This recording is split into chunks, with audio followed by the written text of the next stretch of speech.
think too often, too, we're stuck traditionally in this idea that you teach language arts, you teach social studies, or you teach language arts, you teach science, and they're separate. And that the goal of science and social studies is to get content knowledge.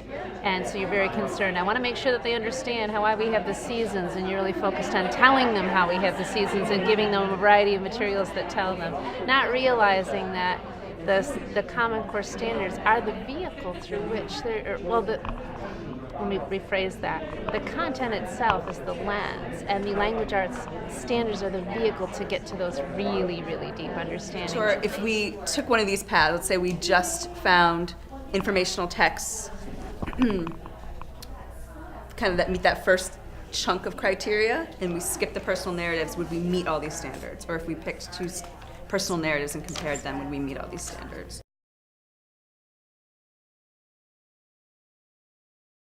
RI59, and it's integrate information from several texts on the same topic. We decided we were going to set the same topic in order to write or speak about the subject knowledgeably. When I read that standard, that's what it says to me, that they're gathering research. One thing I wanted to point out though in 5.7, and I'm trying to do this as we go through these standards, just to point out really key elements of the standard, is use several sources. This is really critical, right? So if we only have one book in this unit, how will it address that standard or help students access this knowledge so that they're able to write an editorial and create a political cartoon?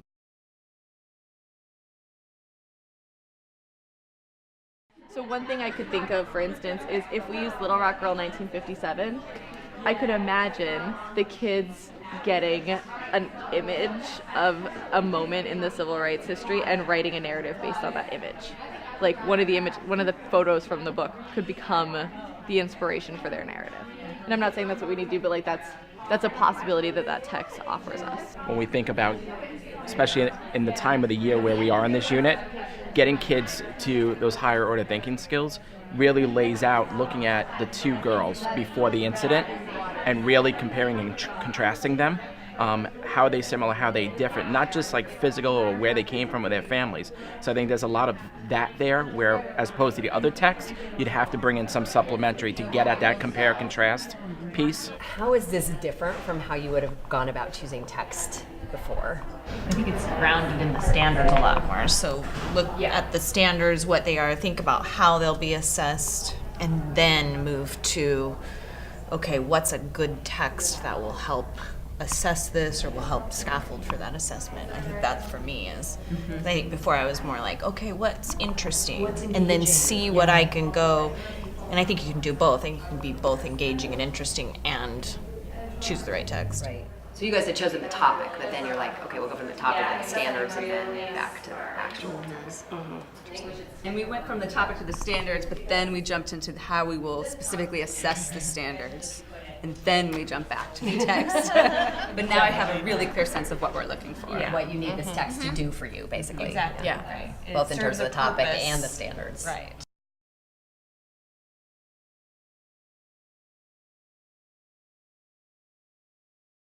Bundling, as well as the really clear distinction between when you are assessing writing research standards and when you're assessing reading research standards, because they go hand in hand, yes, but I think having this real clarity about the assessment and which one is assessing what, I think would be helpful. I would just suggest keeping the writing in Unit 3, because that's probably where you're going to be teaching those writing skills, whereas in Units 1 and 2, from what I think we talked about, that's when they're gathering the research from the reading. That's when they're doing the close reading in order to gather those ideas. I don't know, what do you guys think? My feeling is like these two together are really living. Are you saying that those two literally can become kind of anchor standards, if you will, that are the thread throughout all 3 units, maybe?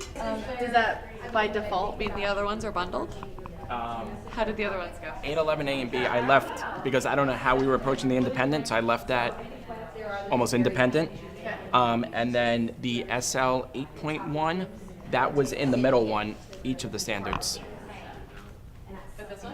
Yep.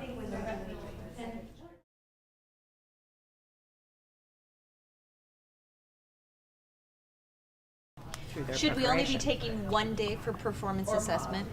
What comes first and how long does the performance task last? Because we haven't quite got there when we're writing 4, but we haven't quite done that yet. It's your choice. You could have the end of unit assessment come before, like your best initial independent attempt at blah. Yes. Or you could say, you could scaffold them all the way up to the performance task and say, we've been working on this together for a long time. I'm going to pull the scaffolds away and you show me how well you can do on this. This is, should we or do we live in a classless world?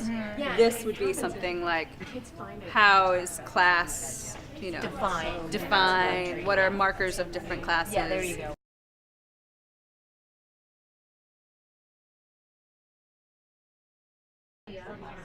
So what we should do is choose one example of powerful language and say what makes it powerful. Yep.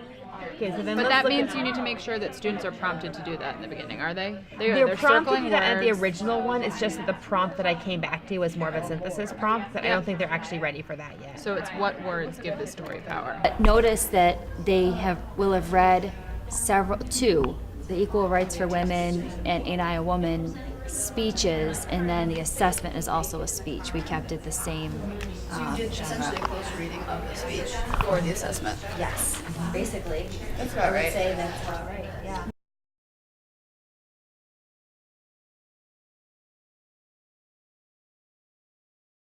We're also thinking that that's going to couple well with the RI standard, RI 4.1, about inferring in particular. So that might be a good entry point.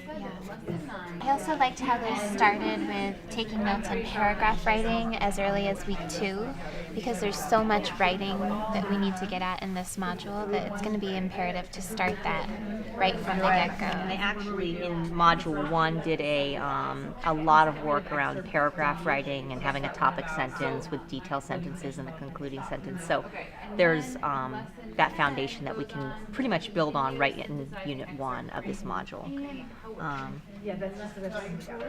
One of the things that could kind of scaffold them to understand it is this juxtaposing thing, like what should happen to her, what is happening to her. Are you looking at this chart? Oh, the L5.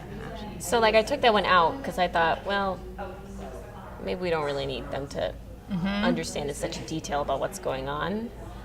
Your first question now is, what happens to her? Yeah. Yeah, that's a first read question. Yes, I agree. Can I see the standards sheet for a second? And then I feel like that chart, the harder version of that chart is number 2. Does Douglas I believe that his agree. grandmother deserved what happened to her? Yeah, so are you thinking of replacing question 1 with the chart? Or are you thinking about having question 1, what happened to the grandmother? Okay, now go a little bit deeper. Like, this is what should have happened, this is what did happen. Now, does Douglas believe? Why or why not? I like that, actually, Mandy. I think that makes a lot of sense. This is not easy. These questions aren't easy. No. It gives me like a really clear vision of what the kids have to be practicing as they go. Okay, so we start with bigger questions. What happened?